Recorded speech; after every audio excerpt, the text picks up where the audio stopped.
Everyone, అందరు బాగున్నారా? మరి బాగుంటే అందరు బాగుంటే మంచిగా ఉంటాయని నేను ఆలోచిస్తున్నాను. మరి ఎక్కడికి పోయినా శుభంగా పోయి లాభంగా రావాలని కోరుచున్నాను. ముఖ్యంగా మన ఛానల్ నుంచి ఒక విషయం చెప్పదలుచుకుంటున్నది. అదేంటంటే మరి చాలా మట్టుకు ఈ రోజులలో టూ వీలర్స్ డ్రైవర్సే కానీ ఎవరే కానీ మరి ఫోన్లు వస్తే మరి వాళ్ళు ఏం చేస్తున్నారంటే మరి తెలుసా, ఫోన్లు వచ్చినప్పుడు ఫోన్లని మన మిడుసులని ఇట్లా పెట్టుకొని మరి డ్రైవింగ్ చేస్తూ ఉన్నారు. మరి అలా పెట్టుకొని ఉండడం వలన మరి పక్కోడు ముంగడికి వచ్చేవాడు చక్కగా ఉంటాడని గ్యారంటీ ఏముంది? మరి మనమే వేరే వాళ్ళకు గుద్దడం అనేసి గ్యారంటీ ఏమున్నది? అందుకోసం అనేసి మనకు ఎప్పుడైనా ఫోన్లు వచ్చినట్లయితే ప్రియమైన అక్క, చెల్లి, తమ్ముడు ఎవరైనా లైసెన్స్ ఉన్న వాళ్ళే, లైసెన్సు లేని వాళ్లకు డ్రైవింగ్ వచ్చినా కానీ వాళ్లకు బండ్లు ఇవ్వకండి.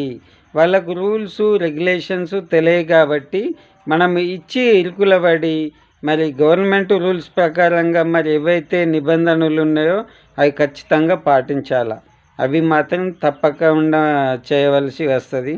మరి ఎందుకంటే మరి మనకు రూల్స్ తెలియదు కాబట్టి ఇష్టమైనట్లు బుర్రు అని సందులకి వెళ్ళి తీసుకుపోయి ఎవడికో గుద్దేయడము అనేసి జరుగుతుంది. కాబట్టి అలా కాకుండా మరి మనకు ఫోన్ వచ్చినట్లయితే మనం సైడ్ ఇండికేటర్ ఒక 10 మీటర్ల దూరం నుంచి సైడ్ ఇండికేటర్ వేసి మరి సైడ్కి బండి తీసుకొని మన ఫోన్ మాట్లాడి ఖచ్చితంగా హెల్మెట్ పాటించాలి. ఖచ్చితంగా హెల్మెట్ వేసుకున్నాలా.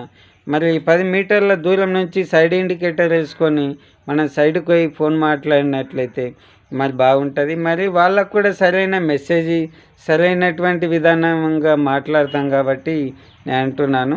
మరి వాళ్ళకి ఇబ్బంది ఉండదు, మరి మీకు ఇబ్బంది ఉండదు, మరి ఎటువంటి ప్రమాదం అని జరగదు కాబట్టి నేను అంటున్నాను. మరి ముఖ్యంగా ఏంటంటే మరి అలాగనే మాట్లాడుకుంటూ పోతుంటే ప్రతి ఒక్కరికి డిస్టర్బ్ వస్తుంది.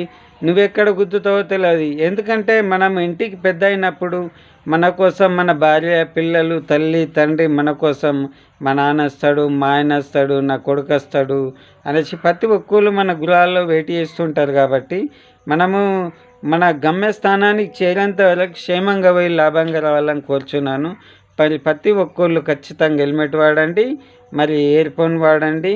ఇయర్ ఫోన్ వాడినట్లయితే మరి పాటలు వినకండి. ఎందుకంటే మరి వేరే వాళ్ళు వెనుక నుంచి హారన్ కొట్టినా కానీ మనకి వినిపించదు. కాబట్టి మరి ప్రతి ఒక్కళ్ళు గమనించాలని కోరుచున్నాను. మరి దీనిపైన మీరు కూడా ఆలోచించి నిర్ణయం తీసుకోవాలా. మరి మన కోసం మన కుటుంబం ఎదురు చూస్తుందనేసి ఒక ఆలోచనతోటి ఉండాలని కోరుచున్నాను. మరి ఎక్కడికి పోయినా కానీ మీరు శుభంగా పోయి లాభంగా రావాలని కోరుచున్నాను. మనకంటూ మన ఫ్యామిలీ ఉందనేసి అందులో కూడా నేను కూడా పాలుభాగస్తున్నాను. మనకు ఒక ఫ్యామిలీ ఉందనేసి గుర్తెరిగి మరి మీరు సక్రమంగా పోయి సక్రమంగా రావాలనేసి ఆలోచిస్తూ మరి నేను అంటున్నాను. మరి ఈ వీడియో నచ్చినట్లయితే మళ్ళీ వీడియోలో కలుద్దాం. మరి లైక్ కొట్టండి, షేర్ కొట్టండి, మరి సబ్స్క్రైబ్ చేసుకోవాలని కోరుచున్నాను. ఓకే, మరి ఉంటాను. బాయ్. మరి